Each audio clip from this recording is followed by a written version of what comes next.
Rome, a city born from myth, nurtured by ambition, and destined to rule the ancient world. From humble beginnings along the banks of the Tiber River, it rose to become the center of power, law, and culture. But behind its glory lies a story of battles, politics, and relentless drive for dominance. This is not just the tale of an empire. It is the story of how Rome changed the course of human civilization forever. According to legend, Rome was founded by the twins Romulus and Remus, abandoned at birth and raised by a she-wolf. Their struggle for power ended when Romulus killed his brother, becoming the city's first ruler. But myths aside, early Rome was shaped by farmers, shepherds, and tribes who fought for survival. These beginnings forged the discipline and resilience that would define Roman identity. In the early monarchy, kings ruled over a small but ambitious community. They organized armies, built sacred temples, and created the foundations of Roman religion and tradition. Each ruler left his mark, but the people's desire for freedom grew stronger. Eventually, the monarchy collapsed, giving way to a republic built on the idea that no single man should hold absolute power. This transition was not smooth. It was born from rebellion, negotiation, and the constant struggle to balance authority with liberty. The seeds of Rome's greatness were planted in this early fight for survival and independence. The Roman Republic was unlike anything the ancient world had seen. Power was shared between consuls, elected each year, and the Senate, where wealthy patricians shaped the destiny of the state. Ordinary citizens, the plebeians, fought for their own rights through assemblies and tribunes. This constant struggle between classes defined Roman politics. As Rome expanded, victories brought new lands, wealth, and slaves into the city. But with prosperity came inequality.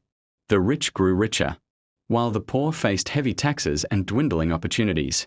Ambitious generals like Julius Caesar saw this imbalance as their chance to rise, gaining the loyalty of soldiers and the love of the masses.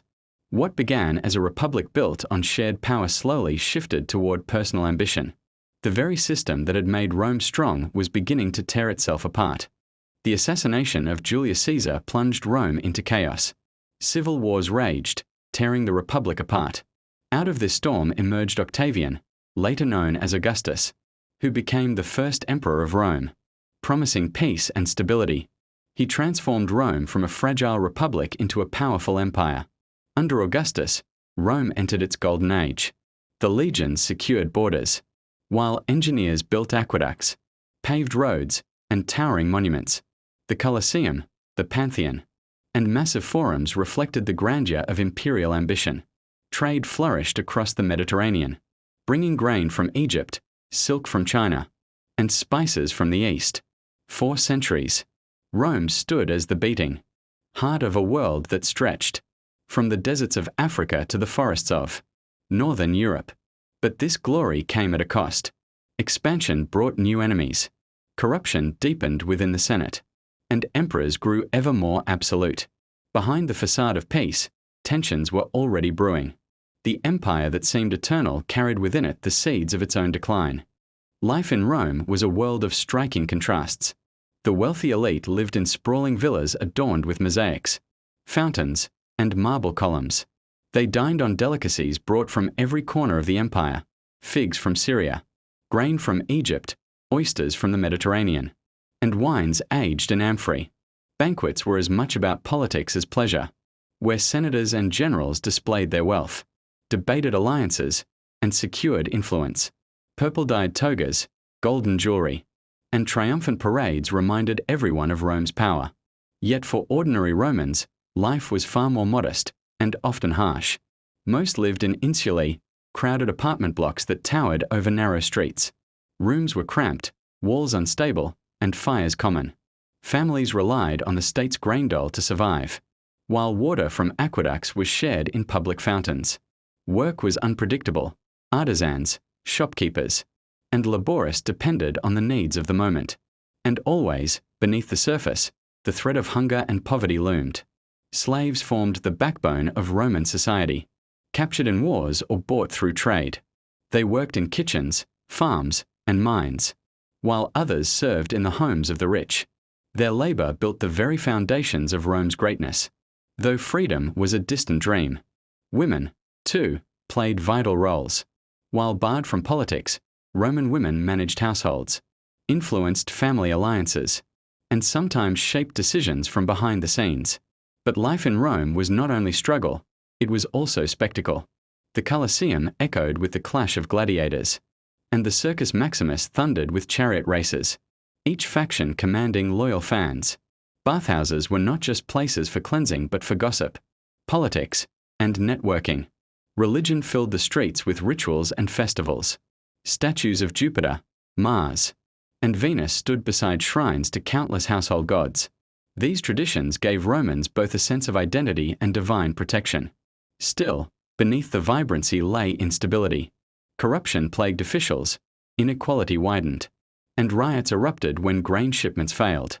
Rome dazzled the ancient world, but its splendor masked deep cracks. The very society that amazed.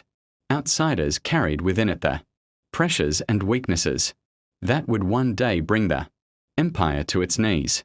As the centuries passed, the empire that once seemed unshakable began to weaken from within. Rome's economy strained under endless wars and the burden of maintaining vast frontiers. Heavy taxes crushed the poor, while the wealthy elite hoarded their fortunes. Inflation devalued the currency, and farmland lay abandoned as small farmers lost everything to debt and corruption. At the same time, disease and famine swept through the empire, reducing populations and draining its strength. Plagues devastated armies and cities alike, leaving gaps that could not easily be filled. Leadership grew unstable.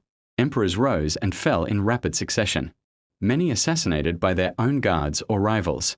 Loyalty to Rome gave way to loyalty to individual generals, fracturing unity. Beyond the borders, pressure mounted. Germanic tribes pushed relentlessly into Roman lands, while the Huns advanced from the east, driving waves of migrants into imperial territory. The once invincible legions struggled to defend every front, stretched thin and weakened by poor morale. By the 4th century, the empire was divided into east and west, each half struggling to survive. The Eastern Empire, later known as Byzantium, endured, but the Western Empire staggered under the weight of crisis. Its glory faded as corruption, invasion, and despair carved away at the heart of Rome. What had been the eternal city now stood vulnerable, its fate hanging by a thread. Rome may have fallen, but its spirit never truly died. Roman law shaped the justice systems of Europe. Latin gave birth to entire families of languages. Roads, aqueducts, and architecture inspired the builders of every age. Even the idea of a republic, born in ancient Rome, echoes in modern governments today. The eternal city left behind more than ruins. It left a blueprint for civilization. From triumphs to tragedies, Rome remains a reminder that even the greatest empires are fragile. Its fall was not just an ending, but the beginning of the world we know today.